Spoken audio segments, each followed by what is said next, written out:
This is Reese Talks Wrestling here, and today we got TakeDown Tuesday where we're going to be doing our Monday Night Raw recap. First, let's talk about CM Punk and his injury. CM Punk suffered an injury at the Royal Rumble.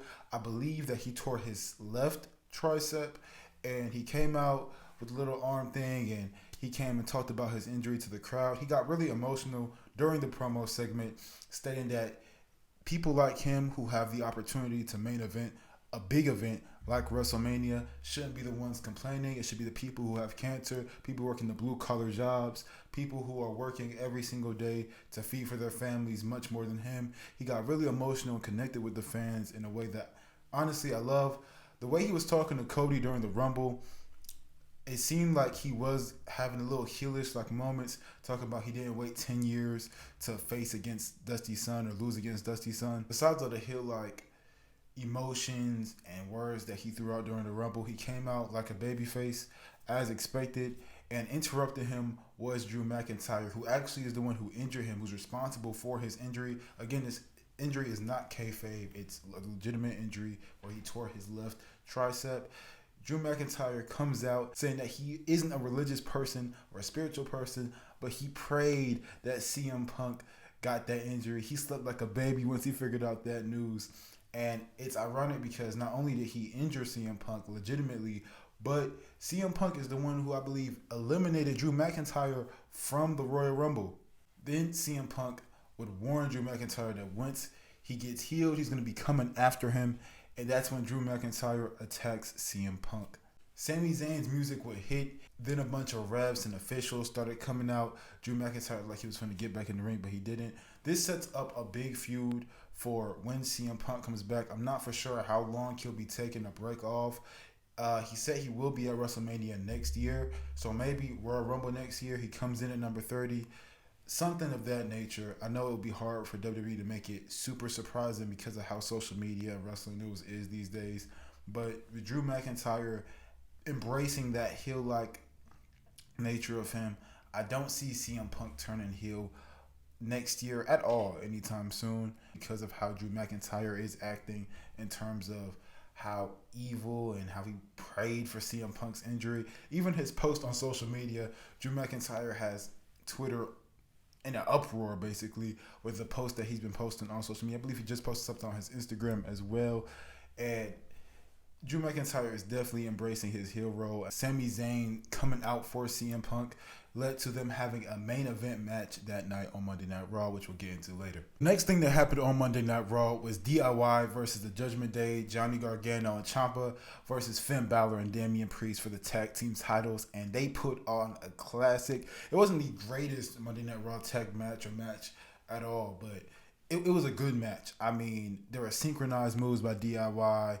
Damian and Finn Balor definitely showed why they are the tag team champions and that they are able of pulling off entertaining matches.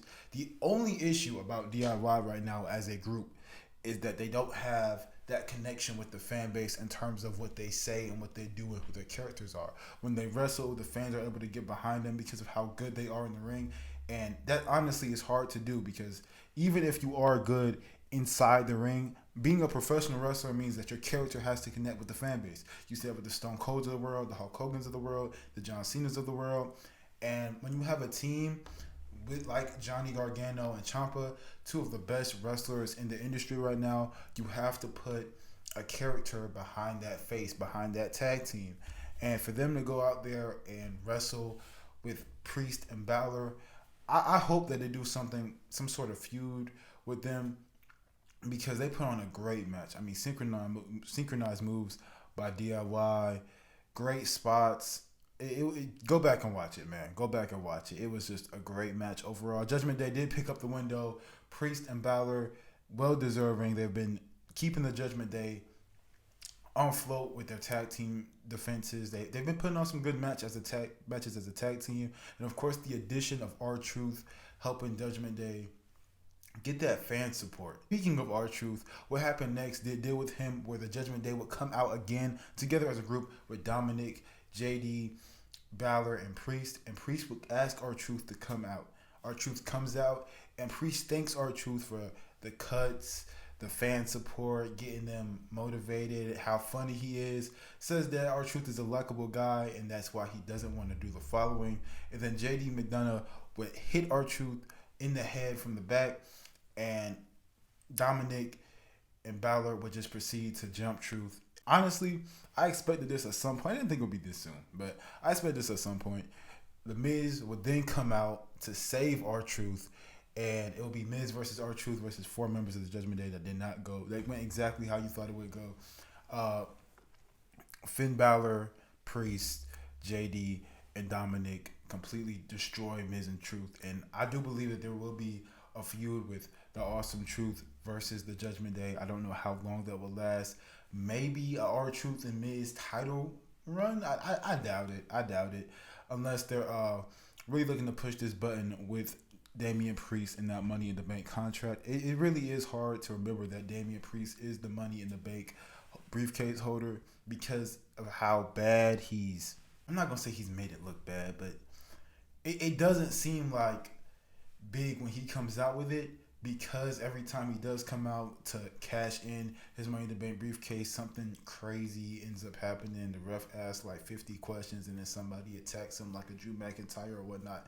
But I am a little hyped up to see this Awesome Truth versus Judgment Day feud. Hopefully it's at least a solid feud. They have some good matches, put on some good matches, and yeah, I honestly really wish we saw like a babyface Bloodline versus a heel like Judgment Day, maybe with after WrestleMania, Jimmy and Jey Uso get back together, and then Solo Sikoa get back together. They form their new Bloodline without Roman, and now it's the Bloodline versus the Judgment Day. That would be good. All 3 brothers versus the Judgment Day.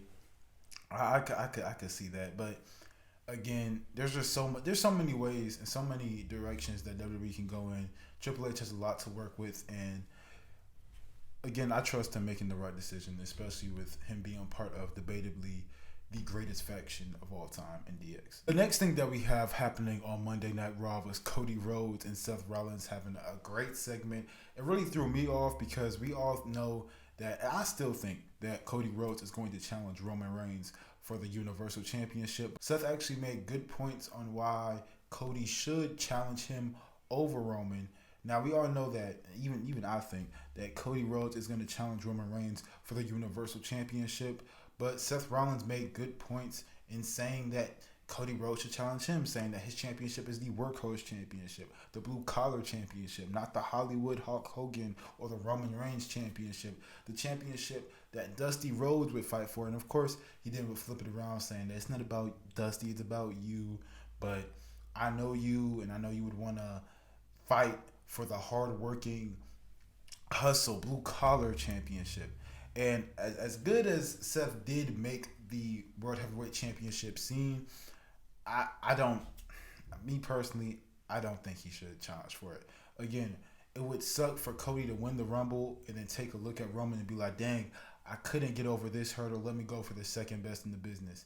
I'm not knocking Seth Rollins' run. I'm not saying that Seth Rollins hasn't done wonders. But again, not only is Seth Rollins injured, which doesn't work for Cody. He's facing an injured Seth Rollins and beats the person who also couldn't get the job done against Roman Reigns for the secondary title. Because let's be honest, the only reason why Seth even has that title in the first place, the only reason why that title exists in the first place is because Raw didn't have a champion because Roman unified the belts.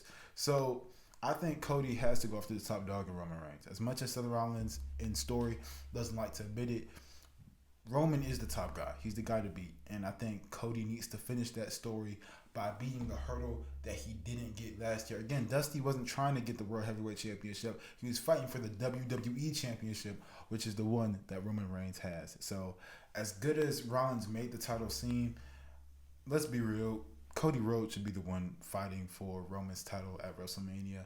He shouldn't be fighting Seth Rollins, especially injured Seth Rollins. Perhaps this is bigger for Seth Rollins than Cody, because Seth Rollins is 0-3 against Cody Rhodes. So, again, I really hope to see that Cody Rhodes does the right thing and Triple H and staff do the right thing and have Cody face Roman. Next up, we had Jey Uso versus Bronson Reed, and Jey Uso did pick up the win. It was like a 6 out of 10 match, a little bit above mid. It got Jey Uso a win. It got the crowd hyped with his entrance. Uh, Honestly, Jey Uso just needs a serious feud at this point.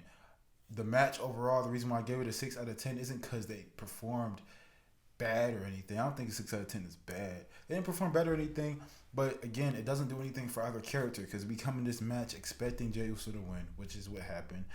We don't expect a 5-star match in a Brunson rematch. We just don't see that. So I think right now what they need to do is they need to be like, hey, we need to get Jey Uso a serious opponent. Put him inside the Sami Zayn and Drew McIntyre feud. Drew McIntyre is a full on heel right now, and the history that Jey Uso and Sami Zayn have would fit perfectly with what's going on right now. Again, Sami Zayn has his beef with Drew McIntyre in the past.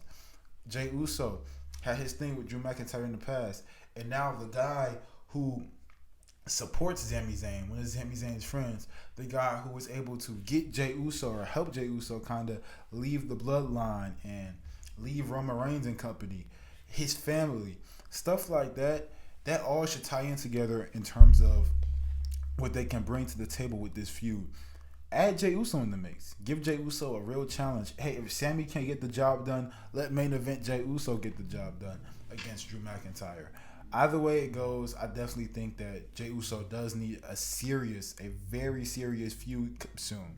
Because I'm not saying that the hype is like, look at the crowd, man. The hype for Jey Uso isn't dying down, but the credibility that he has to his name with him not winning a singles title, with him not having a big match.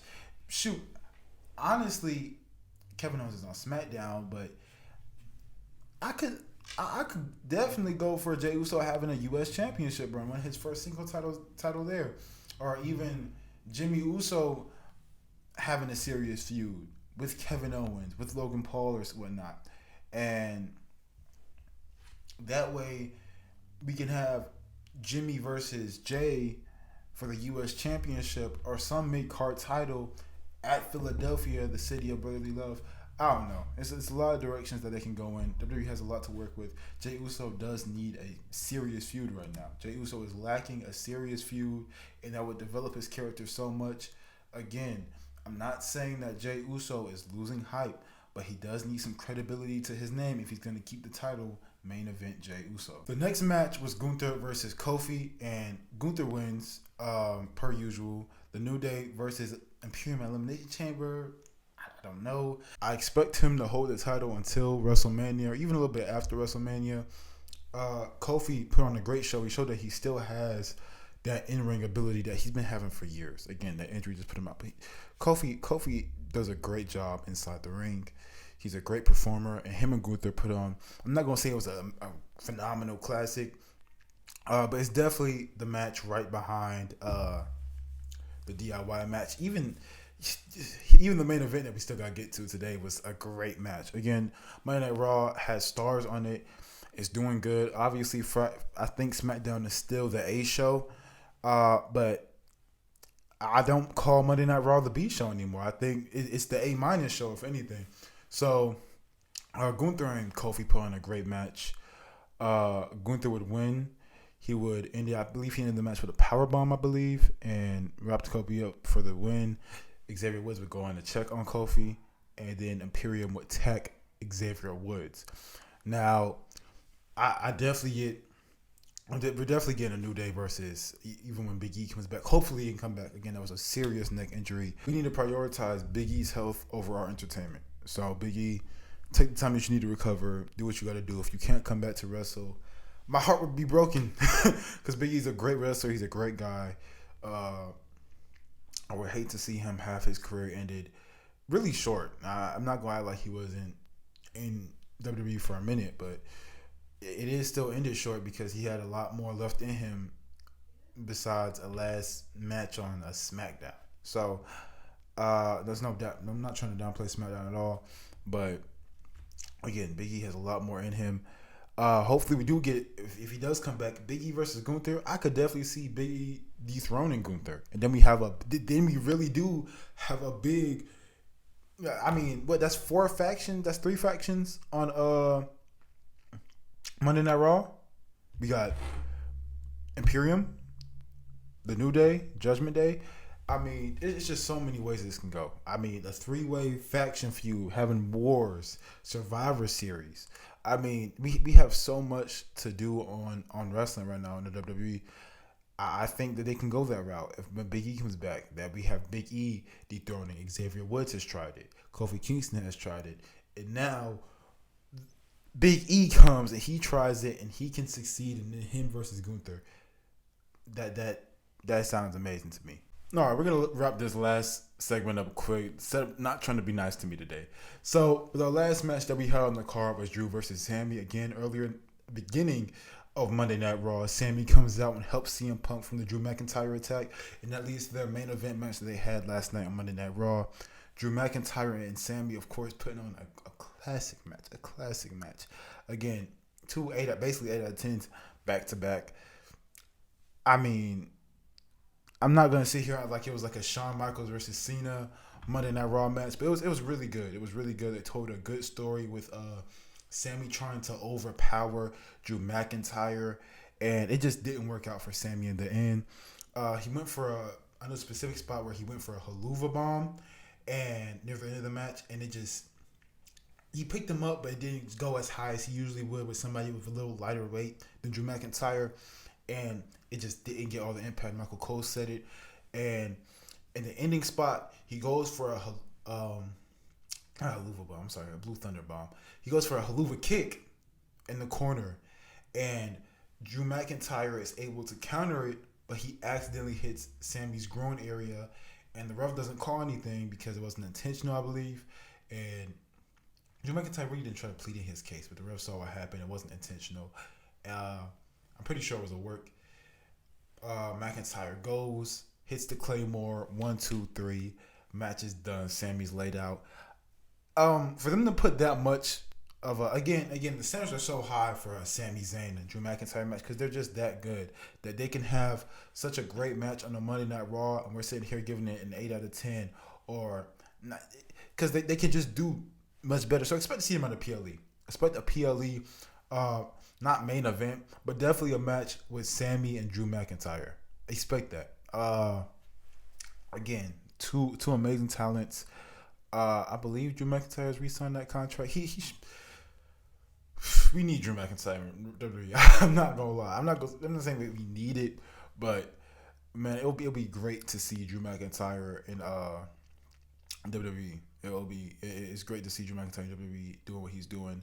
The stories that he's telling. Again, I definitely think Jey Uso should be involved in a match against Drew McIntyre. Jey Uso versus Sami Zayn versus Drew McIntyre for a mid-card title. Or just to settle out something. I mean, there's just so many matches that we can think of with Drew McIntyre, with Sami Zayn. Again, they put on a great match on Monday Night Raw.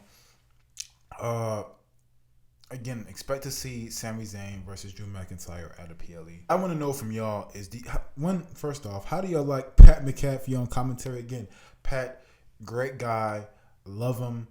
I think he's pretty good on commentary. I think he's a great face to have. He had me laughing a little bit on Monday Night Raw. Just a great dude to have on commentary besides Michael Cole. I know Corey Graves and Wade Barrett will be on SmackDown. So it'll be Michael Cole and Pat McAfee for a minute, and then Wade Barrett. And I believe he signed a full-time, Pat McAfee signed a full-time contract, but it'll be Wade Barrett and Corey Graves on SmackDown. Now, Punk's injury is 4 to 6 months, so when do y'all expect to see that big CM Punk return where we hear the static from the speakers and we see the fist on the Titanium board, all that? And who do y'all think Cody will challenge? Because I don't really think it's gonna be Seth Rollins. Let's be honest. He's gonna go after Roman Reigns. He's the biggest threat. But having Seth Rollins throw that out there to kind of throw us off, because it did get a mixed reaction when Seth Rollins was saying that. Some fans were saying no. You got the Daniel Bryan no's. You got the Daniel Bryan yeses. So I know not everybody's on board with him facing Roman Reigns for the championship for somehow. So let me know what y'all think in the comment section below. I'll see you on the next video. It's been Reese Talks Wrestling. I'll see y'all Wednesday.